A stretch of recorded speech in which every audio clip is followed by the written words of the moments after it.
Hello everyone, today in this video we'll fight against the advanced character of our world around us, and this time we will continue our tradition about book reviews.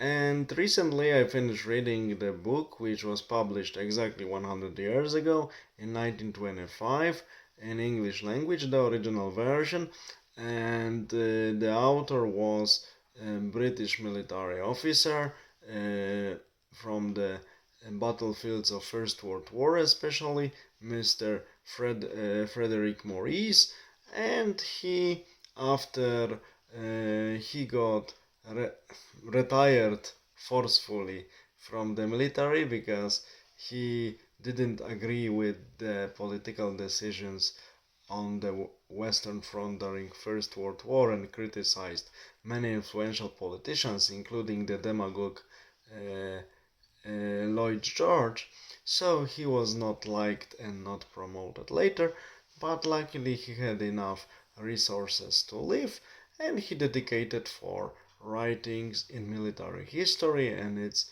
beneficial for the future generations. One of the books he produced was exactly the book I want to discuss in this video. It's a book entitled Robert E. Lee the Soldier. So the title indicates that in this book we will have Mr. Robert Edward Lee presented as a soldier. So we all know that Robert E. Lee was the main commander-in-chief of the Army of Northern Virginia during the Civil War in the United States that lasted since 1861 and ended in 1865. And of course Robert E. Lee chose to fight for the side of the Southerners because he was a Virginian patriot, and he motivated his selection of the sides in this conflict with his patriotism to Virginia, which was most likely very honest. And this book is nicely written. Of course, I have to tell you from the very beginning that this is classic book about the military history written by the military and the historian at the same time. So one needs to be prepared, but I like such types of books, so I was really content because author really liked the topic he was writing about, and he really knew the art of war. Very often we have connections between the experience of the author in the trench war in First World War, and we have some good comparisons of this trench war with almost pre-trench war that occurred in US during the campaigns of 1864, when Robert E. Lee faced successfully Ulysses Grant despite overwhelming advantage Ulysses Grant had in resources, men, ammo, and so on. As I mentioned, this book also tells us the story about Mr. Robert E. Lee in quite detail. Very often we have quotations from his letters to his wife, from his correspondence with Confederacy President Jefferson Davis, other generals, and we can also read some insight about his views on slavery. He was not a fan of it, uh, and this is very also interesting that Mr. Frederick Maurice gives one of the main reasons for the American Civil War, a sort of fight for the independence for the Southerners who didn't want Washington to intervene so much in their regional affairs.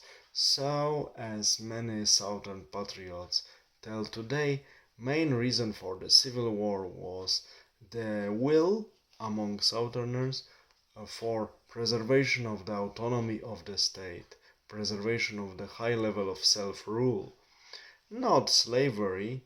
In fact, it was not the main reason. It was later for some propaganda reason to gain international public made one of the main reasons by Northern State Unionists. but in fact the Southerners were defending their autonomy, and slavery itself was fading away slowly even in the southern states. I was talking about it in one of the previous video about the restoration of monuments. The biography of Robert E. Lee by Frederick Maurice is nicely written. The only weak point I have to signalize for people who are not so familiar in the history of American Civil War, that one needs to remember which general was fighting for North, which general was fighting for South, because Mr. Maurice operates only with the surnames of generals when he is describing the campaigns.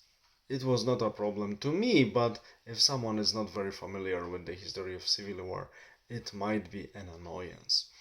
But the rest of the analysis of the strategical and tactical situation, of the analysis of the supplies or lack of supplies, weather, and other factors that affect the results of the battle are really nicely done. The final evaluation of the character and the ability of Robert E. Lee as a commander is done perfectly. Author, with some criticism, places Robert E. Lee among one of the greatest commanders in our history in so-called geographically speaking West, and I think this evaluation and this placement of Mr. Lee into such groups of the greatest commanders, even as a British guy, I really appreciated. Mr. Maurice, Frederick Maurice, places Mr. Robert E. Lee above Wellington. I think it's a proper move and proper evaluation, but for a British person, when one reads such judgment from a British person, it has to be mentioned. That is why I really recommend you this 100 years old book entitled Robert E. Lee, The Soldier, written by Frederick Maurice, because it's a nice study of the theaters of the Civil War in which Robert E. Lee was taking place, and also some problems with the command line and army organization on the north or the south are also analyzed in this book. Great piece of the military history.